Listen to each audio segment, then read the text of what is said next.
2026 সালের মে মাসের বর্তমান পরিস্থিতি অনুযায়ী ওমান এবং মালয়েশিয়া প্রবাসীদের জন্য বেশ কিছু গুরুত্বপূর্ণ এবং উদ্বেগজনক খবর রয়েছে।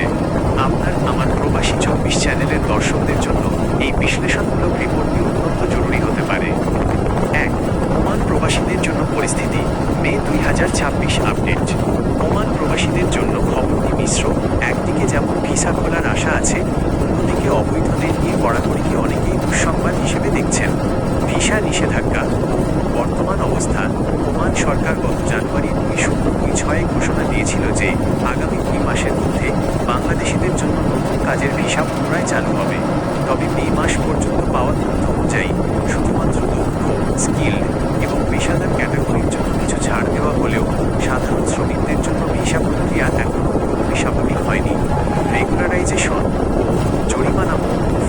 ওমান সরকার বর্তমানে নথিপত্রহীন প্রবাসী কর্মীদের বিনা জরিমানায় বৈধ হওয়ার রেগুলারাইজেশন সুযোগ দিচ্ছে।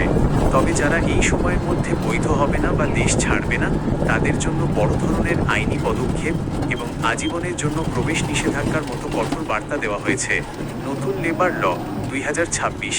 ওমানের নতুন শ্রম আইনে প্রবাসী কর্মীদের স্বাস্থ্য বীমা এবং টার্মিনেশন বেনিফিট বা সার্ভিস বেনিফিটের ওপর জোর দেওয়া হয়েছে, যা ভালো খবর হলেও নিয়োগকর্তাদের ওপর কড়াকড়ি বাড়ায় অনেক জায়গায় নতুন কর্মী নিতে অনীহা দেখা দিচ্ছে। 2. মালয়েশিয়ায় বাংলাদেশির রহস্যজনক মৃত্যু মে 2026। মালয়েশিয়ায় সম্প্রতি বেশ কিছু দুর্ঘটনা এবং রহস্যজনক মৃত্যুর ঘটনা প্রবাসীদের মধ্যে আতঙ্ক সৃষ্টি করেছে। রহস্যজনক মৃত্যু ও অগ্নিকাণ্ড। মে মাসের প্রথম সপ্তাহে মে 5, 2026 মালয়েশিয়ার মালাক্কায় একটি ভবনের ট্রান্সফরমার রুমে অগ্নিকাণ্ডে একজন বাংলাদেশি শ্রমিকের মৃত্যু হয়েছে। অগ্নিকাণ্ডের কারণ এবং তিনি সেখানে কেন ছিলেন তা নিয়ে তদন্ত চলছে। এমইএক্স হাইওয়ে দুর্ঘটনা। এপ্রিলের শেষে কুয়ালালামপুরের এমইএক্স হাইওয়েতে এক মদ্যপ চালকের গাড়ির ধাক্কায় মুজাহিদ মিল্লাত 22 নামে এক বাংলাদেশি তরুণের মৃত্যু হয়েছে। তিনি সেখানে পর্যটক হিসেবে গিয়েছিলেন। এই ঘটনায় দোষী চালককে গ্রেপ্তার করা হলেও এটি প্রবাসী ও পর্যটকদের নিরাপত্তা নিয়ে বড় প্রশ্ন তুলেছে। নিখোঁজ প্রবাসীর ফেরা।